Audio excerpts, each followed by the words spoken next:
Hello दोस्तों, आज हम लोग देखेंगे पॉलिटी का आगे का क्वेश्चन। ठीक है, जो हम लोग कर रहे हैं, कौन सा चैप्टर कौन सा कर रहे हैं? संविधान का विकास क्रम, प्रकृति एवं स्रोत। ठीक है, देखिए कल हम लोग 30 नंबर तक क्वेश्चन देख लिए थे। ठीक है, 31 का भी देखे थे, लेकिन कुछ टेक्निकल ग्लिच के कारण क्या वीडियो थोड़ा रुक गया था। ठीक है, तो चलिए हम लोग 31 नंबर क्वेश्चन से फिर स्टार्ट आज करते हैं, और थोड़ा आज जल्दी जल्दी करेंगे क्योंकि टाइम ज़्यादा हो गया था कल और क्वेश्चन कम हुआ था। तो क्वेश्चन नंबर 31 है, निम्नलिखित में से किस मामले में कहा गया कि धर्मनिरपेक्ष और संघवाद भारतीय संविधान का मूल ढांचा है?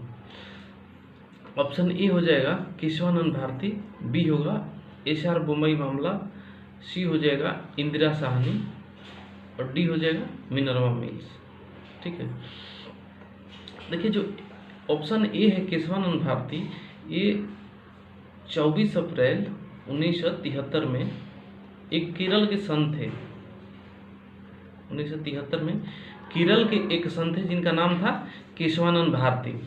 होता क्या है कि जो मठ का संपत्ति होता है, ये मठाधीश थे, और जो मठ का संपत्ति होता है उसमें क्या हुआ कि सरकार ने, केरल सरकार ने ऐसा कुछ नियम निकाला जो मठ की संपत्ति क्या हो गई, वो सरकार के संरक्षण में चली गई।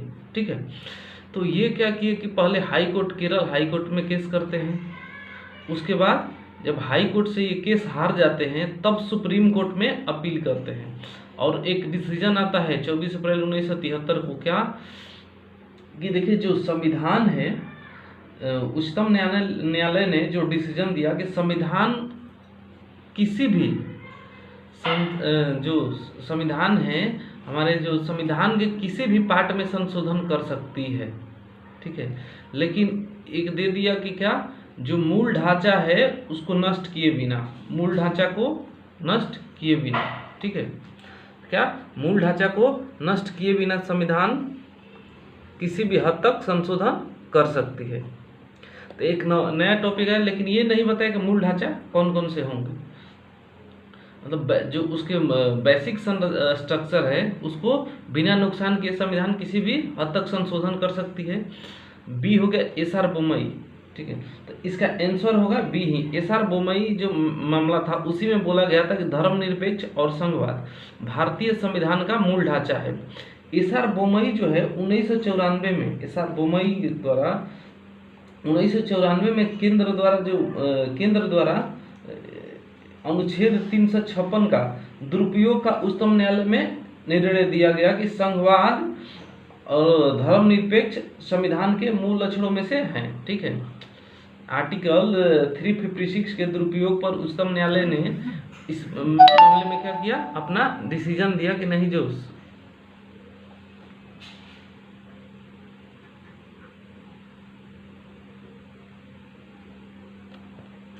उच्चतम न्यायालय ने निर्णय दिया कि संघवाद धर्मनिरपेक्ष संविधान के मूल लक्षणों में से है।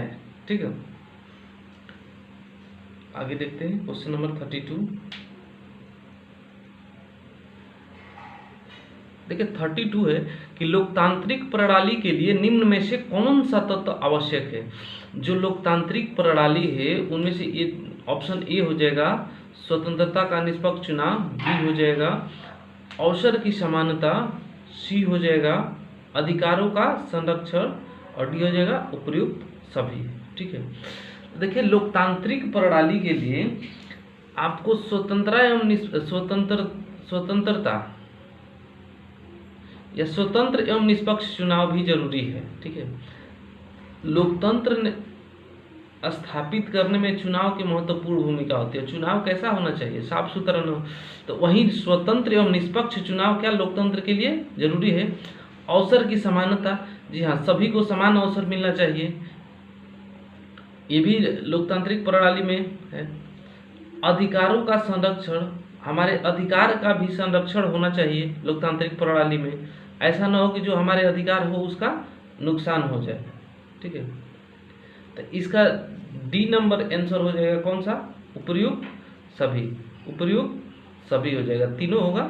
ठीक है, स्वतंत्र एवं निष्पक्ष चुनाव भी, अवसर की समानता भी, अधिकारों का संरक्षण भी, तो ये उपर्युक्त सभी हो जाएगा। ठीक है, देखते हैं 33 नंबर क्वेश्चन। देखिए 33 दिया है कि निम्नलिखित में से किस देश में संघीय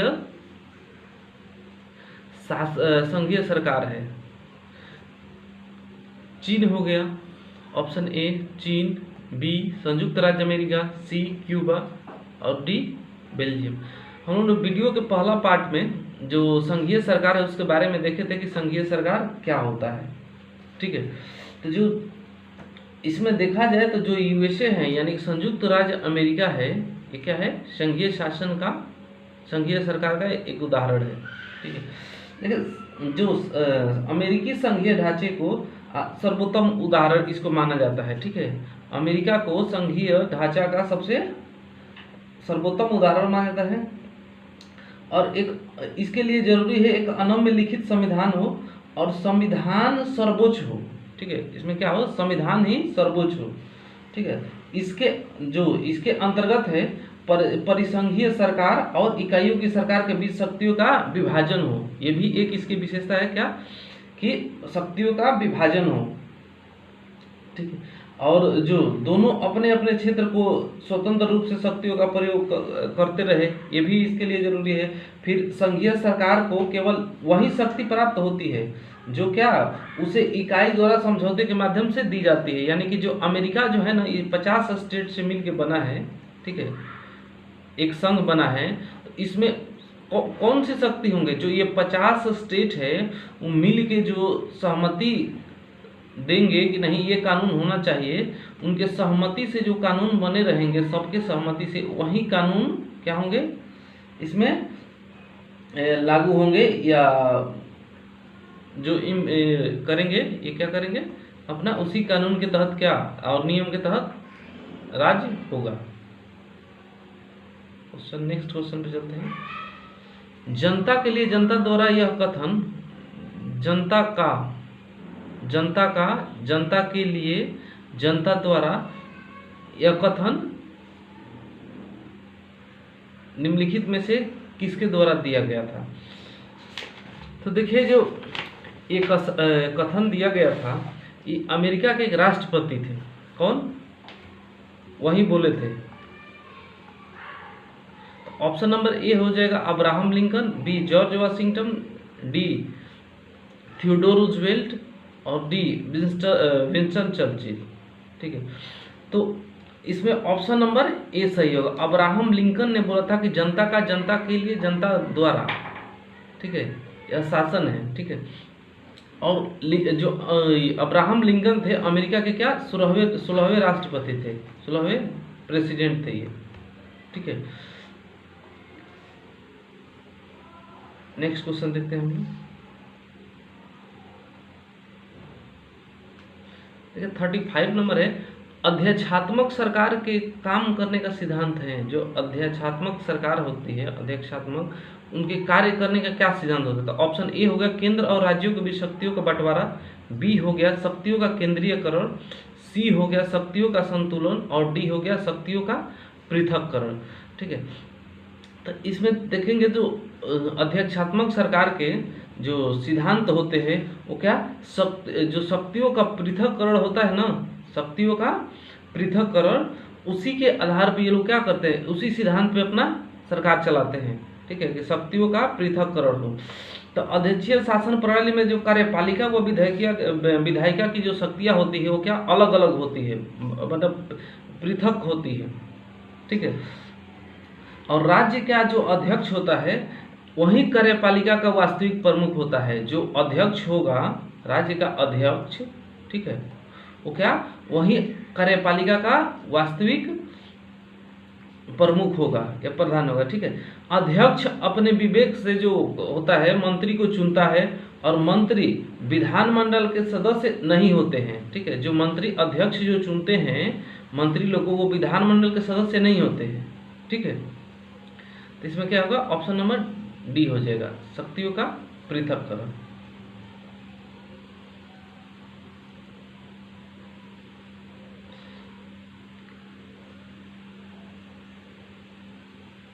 क्वेश्चन नंबर 36 देखेंगे हम लोग। ठीक है, 36 है कि एकात्मक शासन व्यवस्था में सभी शक्तियों का संकेंद्रण किसके पास होता है। देखिए जो एकात्मक शासन होता है इसमें एक ही जगह से शक्ति का जो होगा वो संकेंद्रण होगा, ठीक है। जैसे संघात्मक में होता है कि केंद्र और राज्य में शक्तियों का बंटवारा होता है, ठीक है। और एकात्मक में क्या होता है कि एक ही जगह केवल केंद्र के पास ही शक्ति होती है। ये क्या होता है, केंद्र के पास ही शक्ति होती है। और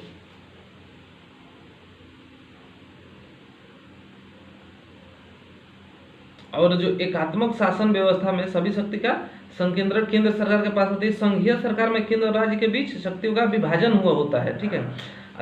जो अध्यक्षीय शासन व्यवस्था में कार्यपालिका और विधायिका की शक्तियों का क्या पृथक्करण होता है, ठीक है। वही देखिए संसदीय शासन व्यवस्था में तो इसमें क्या होता है, जो कार्यपालिका है वह विधायिका उसके बीच निकट संबंध होता है, ठीक है। कार्यपालिका विधायिका के प्रति उत्तरदायी होती है और विधायिका से ही कार्यपालिका क्या चुन के आती है, ठीक है। तो क्या हो जाएगा, ऑप्शन ए हो जाएगा आपके पास कार्यपालिका के पास, बी हो जाएगा न्यायपालिका के पास, सी हो जाएगा विधायिका के पास और डी हो जाएगा केंद्र सरकार के पास। तो क्या कौन सा ऑप्शन होगा इसमें होगा केंद्र सरकार के पास, ठीक है। जो एकात्मक सरकार है वो क्या केंद्र सरकार के पास इसके शक्तियों का संकेंद्रण होता है। नेक्स्ट क्वेश्चन देखते हैं हम लोग। देखिए 37 है कि संघीय सरकार में राज्य सरकार को मिलता है। जो संघीय सरकार है उसमें राज्य सरकार को क्या मिलता है, तो ऑप्शन ए हो गया मूल शक्तियां, बी हो गया केंद्र द्वारा प्रदत्त की गई शक्तियां, सी हो गया संविधान द्वारा दी गई शक्तियां और डी हो गया जनता द्वारा दी गई शक्तियां। तो देखिए जो संघीय सरकार होते हैं इसमें क्या एक लिखित संविधान होता है और जो वो संविधान होता है वो क्या वही सर्वोपरि होता है। तो इसमें मूल शक्तियां ये नहीं होगा, केंद्र द्वारा प्रदत्त की गई शक्तियां ये भी नहीं होगा, जो संविधान शक्ति देगा वही होगा, ठीक है। जनता द्वारा दी गई शक्तियां तो जनता केवल चुन के भेजती है, वहाँ के जो प्रधान होते हैं, ठीक है, प्रमुख होते हैं। तो ऑप्शन नंबर सी इसका राइट आंसर होगा कि संविधान द्वारा दी गई शक्तियां, ठीक है। अब 38 नंबर क्वेश्चन है कैबिनेट प्रणाली में महत्वपूर्ण प्रणाली में सरकार का महत्वपूर्ण लक्षण क्या है। जो कैबिनेट प्रणाली है उसमें सरकार का महत्वपूर्ण लक्षण क्या है, तो ए व्यक्तिगत उत्तरदायित्व, बी सामूहिक उत्तरदायित्व, सी किसी के प्रति कोई उत्तरदायित्व नहीं, ठीक है, और डी हो जाएगा आपका कोई उत्तरदायित्व नहीं। तो जो कैबिनेट प्रणाली है जो हमारे यहाँ चल रही है प्रणाली, ऐसे ही प्रणाली को कैबिनेट प्रणाली कहते हैं। तो इसमें क्या होता है कि संसदीय लोकतंत्र में राष्ट्रपति कार्यपालिका का नाम मात्र का प्रमुख हो जाते हैं, ठीक है, कैबिनेट प्रणाली में। जबकि जो वास्तविक शक्ति होती है क्या मंत्री परिषद समूह जो होते हैं उन्हीं के पास होती है और ये लोकसभा के प्रति उत्तरदायी होते हैं। जबकि कैबिनेट मंत्री परिषद में से उच्च स्तरीय मंत्री के समूहों को कहते हैं, ठीक है। जो उच्च स्तरीय मंत्री होते हैं उसी को कहते हैं कैबिनेट मंत्री परिषद, ठीक है। और सामान्यतः ये निम्न सदन के सदस्य होते हैं। जो संसद में क्या है हमारे यहाँ क्या है निम्न सदन और उच्च सदन, ठीक है। तो ये क्या निम्न सदन के सदस्य होते हैं, निम्न सदन होते हैं और उच्च सदन, ठीक है, उच्च सदन। तो ये क्या निम्न सदन के सदस्य होते हैं, ठीक है, निम्न सदन के सदस्य होते हैं। और ये क्या तो ये सामूहिक उत्तरदायित्व होते हैं, ठीक है। ये क्या संसद के प्रति क्या सामूहिक उत्तरदायित्व होते हैं। नेक्स्ट क्वेश्चन देखते हैं। क्वेश्चन नंबर 39 है अध्यक्षीय सरकार में राष्ट्रपति होता है। जो राष्ट्रपति होता है अध्यक्षीय सरकार में वो क्या होता है, तो ए हो जाएगा विधायिका में स्वतंत्र, बी हो जाएगा विधायिका पर निर्भर, सी हो जाएगा न्यायपालिका पर निर्भर और डी हो जाएगा मंत्रिमंडल की सलाह पर सीमित, ठीक है। तो देखिए जो अध्यक्षीय सरकार होती है उसमें क्या होता है कि अध्यक्षीय शासन व्यवस्था में कार्यपालिका और विधायिका के बीच क्या शक्तियों का विभाजन हुआ रहता है, यानी कि पृथककरण होता है, ठीक है।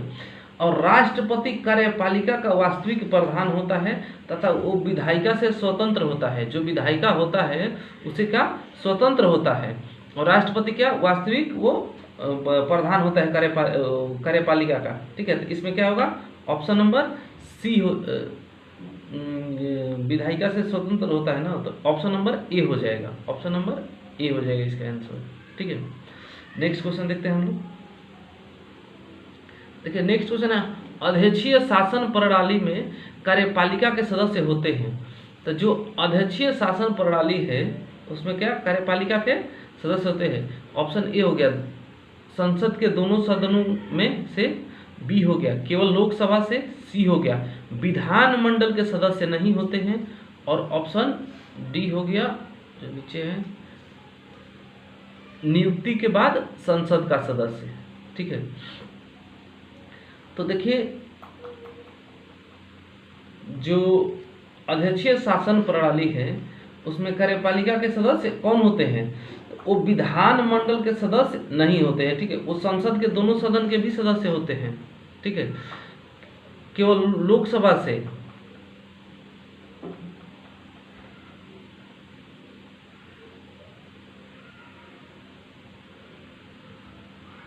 तो ये लोकसभा से भी होते हैं, दोनों सदन में लोकसभा और राज्यसभा दोनों आ जाएगा ना, और विधानमंडल के सदस्य लेकिन नहीं होते हैं, ठीक है। जो विधानमंडल होते हैं राज्य से, जो राज्य बटा हुआ है उसके सदस्य नहीं होते हैं, और नियुक्ति के बाद वो संसद का सदस्य होना, ठीक है। तो नियुक्ति के बाद वो संसद का सदस्य हो ही जाएंगे जब नियुक्ति हो जाएगा तो, ठीक है। अब चलिए नेक्स्ट क्वेश्चन देखते हैं हम। हाँ लेकिन वहीं देखें, और जो अध्यक्षीय व्यवस्था है ये कहाँ कहाँ है, विधानमंडल का उनका उत्तरदायित्व तो कुछ होता नहीं है, ठीक है, लेकिन ये कहाँ कहाँ है, यह व्यवस्था अमेरिका और फ्रांस में लागू है, ठीक है।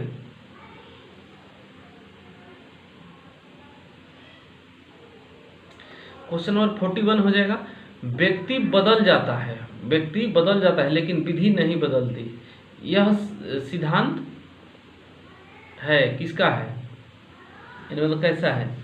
देखिए ऑप्शन ए हो जाएगा संपूर्ण एकाधित्व, बी हो जाएगा संवैधानिक सरकार, सी हो जाता है अलिखित सरकार, और डी हो जाएगा गणतंत्र।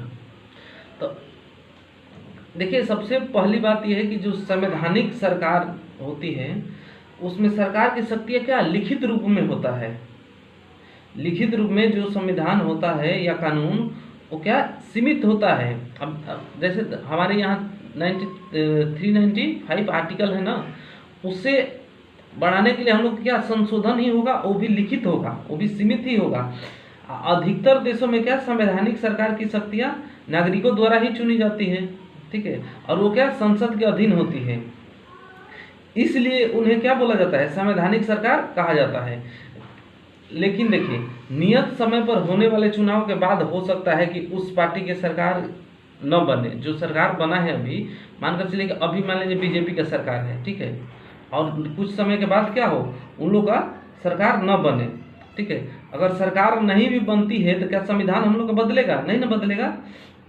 अगर दूसरी पार्टी भी बहुमत में आ जाती है तो क्या संविधान वहीं का वहीं रहेगा, और जो पिछली सरकार है उसके क्या सभी सदस्य बदल जाते हैं, ठीक है, और जो अभी मंत्रिमंडल में आएंगे क्या नए सदस्य आएंगे, ठीक है। तो जो संवैधानिक सरकार है उसकी क्या उसके लिए ये है कि व्यक्ति बदल जाता है लेकिन विधि नहीं बदलती, ठीक है। चलिए नेक्स्ट क्वेश्चन देखते हैं। 42 नंबर क्या है, यह परंपरा किस देश में विद्यमान है, once a speaker always a speaker. देखिए जो एक बार स्पीकर बन गया वो हमेशा स्पीकर रहेगा, ये जो परंपरा है किस देश में विद्यमान है, तो ए हो जाएगा ब्रिटेन, बी हो जाएगा संयुक्त राज्य अमेरिका, सी है फ्रांस, और डी है भारत। तो भारत में तो ये है नहीं, इसलिए कि जब भी चुनाव होता है जिस पार्टी का सरकार आती है क्या उसकी क्या वो स्पीकर वो अपनी पार्टी के द्वारा चुना जाता है, ठीक है। तो ये होगा नहीं, सी हो गया क्या ए हो गया ब्रिटेन, ठीक है। तो इसका जो आंसर होगा ये ब्रिटेन ही होगा। एक बार जब स्पीकर नियुक्त कर दिया जाता है ना ब्रिटेन में तो क्या हमेशा के लिए स्पीकर हो जाता है, ठीक है। और संयुक्त राज्य अमेरिका में भी वैसे ही होता है, स्पीकर वो जब भी सरकार नहीं बनती है तो क्या स्पीकर का चुनाव होता है, ठीक है। और जो ये 1835 से ही ये परंपरा क्या चली आ रही है ब्रिटेन से, 1835 से कि एक बार आप स्पीकर चुन लिए जाते हैं तो क्या बहुत लंबे समय तक के लिए आप स्पीकर बन जाते हैं, ठीक है। अब वह व्यक्ति क्या हमेशा स्पीकर ही रहता है। और सदन में चाहे किसी पार्टी का भी सरकार हो जाए, किसी पार्टी का भी सरकार आ जाए, लेकिन स्पीकर क्या वही रहेगा, ठीक है, स्पीकर वही रहेगा। तो इसका आंसर क्या हो जाएगा? ए।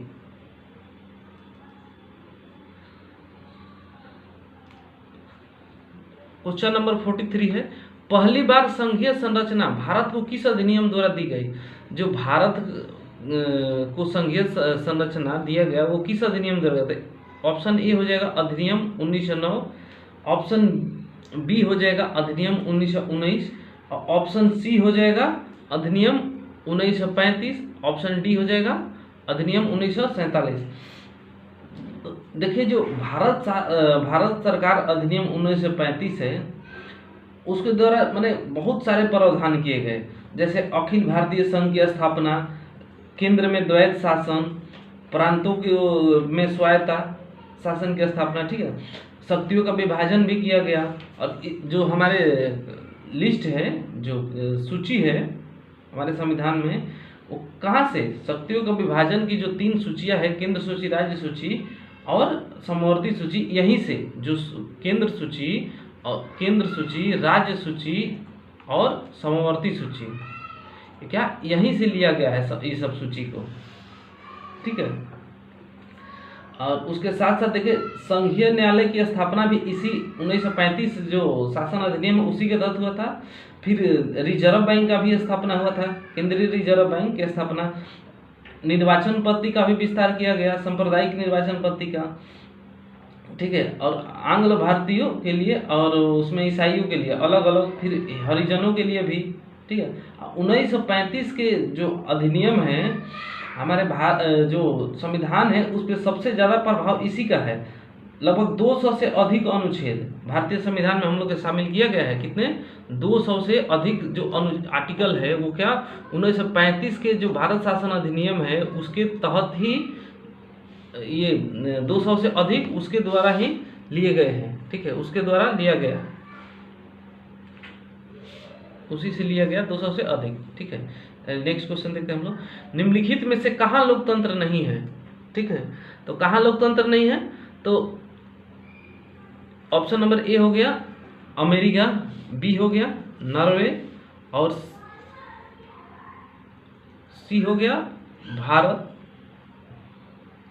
और डी हो गया चीन। देखिए भारत में भी लोकतंत्र है, अमेरिका में भी आप जानते हैं कि चुनाव होता है। अब बात हुआ नॉर्वे और चीन का, तो देखिए नॉर्वे में भी जो होता है ना क्या चुनाव होता है, ठीक है, जो नॉर्वे है वहाँ पे भी चुनाव होता है। लेकिन चीन में क्या होता है, एक ही पार्टी की सरकार है, ठीक है, चीन में क्या एक ही पार्टी की सरकार है और यहाँ लोकतंत्र नहीं है, ठीक है। अगर हम देखें चीन में तो कौन सा साम्यवादी देश है ये, ठीक है, और इसमें सभी शक्ति का एक ही पार्टी के पास, अगर आपको चुनाव भी लड़ना है तो उस पार्टी से क्या आपको परमिशन लेना पड़ता है, ठीक है।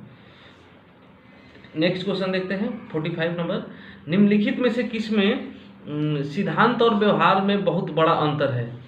तो ऑप्शन ए हो जाएगा अध्यक्षीय शासन प्रणाली में, बी हो जाएगा फांसीवाद शासन प्रणाली में, सी हो जाएगा संसदीय शासन प्रणाली में, और डी हो जाएगा समाजवादी शासन प्रणाली में। तो जो इसमें होगा संसदीय शासन प्रणाली जो है ना, संसदीय शासन प्रणाली, इसमें क्या इसी में सिद्धांत और व्यवहार में बहुत बड़ा अंतर होता है, ठीक है। देखिए जो संसदीय शासन प्रणाली है उसके सिद्धांत के रूप में राष्ट्रपति कार्यपालिका का क्या होता है, अध्यक्ष होता है, और सभी कार्य राष्ट्रपति के नाम से ही किए जाते हैं। लेकिन राष्ट्रपति अपनी कार्यपालिका की शक्ति होती है का प्रयोग मंत्रिपरिषद के क्या सलाह से ही करता है, ठीक है। और इसका जो प्रमुख होता है कौन होता है, जबकि पीएम होता है प्रमुख, जो कार्यपालिका का प्रमुख होता है वो कौन होता है, पीएम। तो राष्ट्रपति क्या नाम मात्र के प्रमुख रहते हैं, ठीक है। अब चलिए नेक्स्ट क्वेश्चन देखते हैं हम लोग 46 नंबर, निम्नलिखित में से कौन अध्यक्षीय शासन की विशेषता है? तो ऑप्शन नंबर ए हो जाएगा लोगों की स्वतंत्रता का संरक्षण, ठीक है। ऑप्शन नंबर बी हो जाएगा नीतियों को शीघ्र लागू करना, ठीक है। सी हो जाएगा सरकार का स्थायित्व, और डी हो जाएगा उपर्युक्त सभी। तो जो अध्यक्षीय शासन की विशेषता में देखें हम लोग तो लोगों की स्वतंत्रता का संरक्षण करना, ये भी एक वहाँ का विशेषता है। नीतियों को शीघ्र लागू करना, जो पॉलिसी होती है उसको क्या शीघ्र लागू किया जाए, ये भी उसकी विशेषता होती है। सरकार का अस्थायित्व भी होता है, अध्यक्षीय जो शासन प्रणाली है उसमें क्या सरकार का अस्थायित्व भी होता है। तो क्या आ जाएगा उपर्युक्त सभी इसका आंसर होगा, ठीक है। देखिए अध्यक्षीय शासन प्रणाली में राष्ट्रपति क्या होता है, कार्यपालिका का वास्तविक प्रधान होता है, और उसका निर्वाचन कैसे होता है, तो उसका निर्वाचन सीधे जनता के द्वारा किया जाता है, तथा राष्ट्रपति क्या निश्चित कार्यकाल के लिए मुख्य कार्यपालक होता है।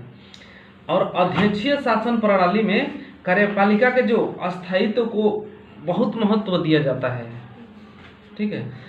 अध्यक्ष का एक कार्य होता है कि वो क्या लोगों की स्वतंत्रता की रक्षा करना और नीतियों को शीघ्र लागू करना। जो अध्यक्ष होते हैं, अध्यक्ष उनका कार्य क्या होता है, वो क्या मतलब स्वतंत्रता की रक्षा करना और नीतियों को शीघ्र लागू करना, उनके दो ये प्रमुख कार्य होते हैं।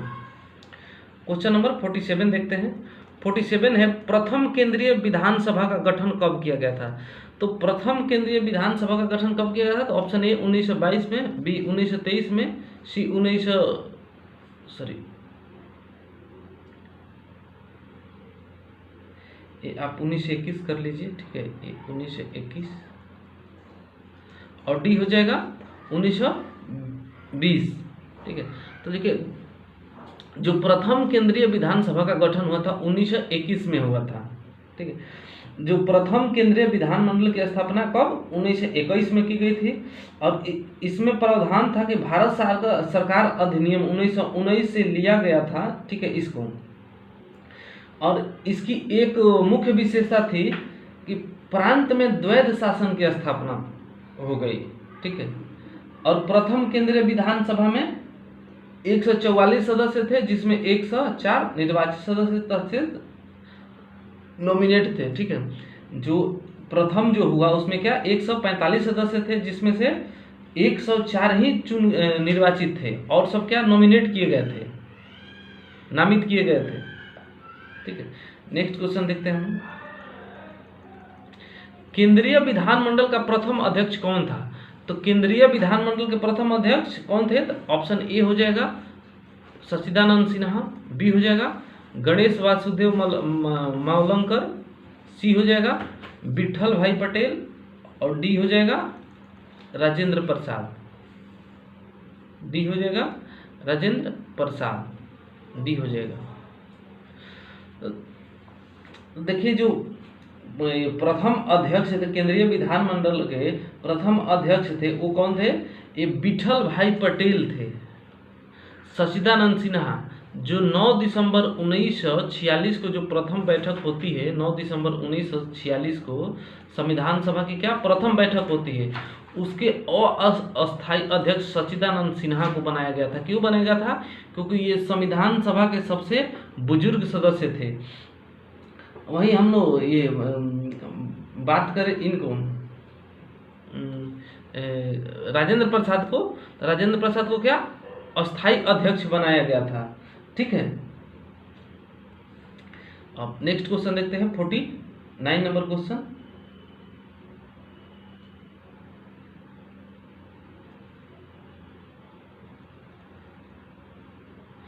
स्थानीय सरकार का आधार क्या है? ऑप्शन ए हो जाएगा अभिजात तंत्र, बी हो जाएगा धर्मनिरपेक्ष राज, सी हो जाएगा लोकतंत्र, और डी हो जाएगा आरक्षण। तो जो स्थानीय सरकार का आधार क्या है, तो इसमें होगा ऑप्शन सी लोकतंत्र। जो स्थानीय सरकार है उसका आधार क्या है? लोकतंत्र है। देखिए स्थानीय सरकारों का आधार तो लोकतंत्र होता है, और लोकतंत्र से तात्पर्य क्या होता है? जनता का शासन, लोगों के द्वारा चुनाव हो और वो जनता प्रत्यक्ष रूप से ना करके अप्रत्यक्ष रूप से करे, और अपने प्रतिनिधि को चुनाव करके अपने प्रतिनिधि को शासन करने के लिए क्या जो भी सभा है उसमें भेजे। क्वेश्चन नंबर 50 और आज का लास्ट क्वेश्चन, एक सर्वसत्ता संपन्न संसद की अवधारणा किस देश की देन है? सर्वसत्ता संपन्न संसद की अवधारणा किस देश की देन है? तो देखिए ऑप्शन हो गया इंग्लैंड, बी हो गया भारत, सी हो गया फ्रांस और डी हो गया जापान। तो इसका ऑप्शन नंबर ए सही होगा, इंग्लैंड। जो सर्वसत्ता संपन्न संसद की अवधारणा है वह इंग्लैंड ने दिया था, ठीक है। और जो शक्तियों पर कोई इसका रोक नहीं है, क्योंकि वहां पर क्या कोई लिखित संविधान नहीं है, जो क्या कोई लिखित संविधान नहीं है। जो शक्ति चाहिए आप बनाइए और क्या उसको तुरंत लागू कर दीजिए, यही है वहाँ का, ठीक है। और न्यायपालिका को संसद के कानूनों की न्यायिक समीक्षा करने का भी कोई अधिकार नहीं है। जो वहाँ की न्यायपालिका है, भारत में क्या है, जो न्यायपालिका है उसको ये अधिकार नहीं है कि जो कानून बन गया उसकी क्या न्यायिक पुनर्विलोकन कर ले, ठीक है। यहाँ भारत में है क्या उसकी समीक्षा कर सकती है सुप्रीम कोर्ट, हाई कोर्ट, जो भी है वो क्या संसद में कानून बनता है। और क्या जैसे अभी आप लोग देखे थे CAA यानी कि सिटीजनशिप अमेंडमेंट एक्ट, ठीक है, जबकि वो बिल बन गया है, CAB हो गया है, कैब हो गया है। तो क्या इसमें देखिए सुप्रीम कोर्ट ने क्या किया था, सुनवाई किया था ना। तो यही होता है, भारत में क्या है न्यायिक पुनराविलोकन का हक है, लेकिन ब्रिटेन में इंग्लैंड में नहीं, ठीक है दोस्तों। आज के लिए बस इतना ही। आप लोग वीडियो को लाइक कीजिए, ठीक है, और अपने दोस्तों में शेयर कर दीजिए और चैनल को सब्सक्राइब कर लीजिए ताकि आने वाले जो वीडियो होंगे उसका नोटिफिकेशन आपको मिल जाए, ठीक है। Thank you.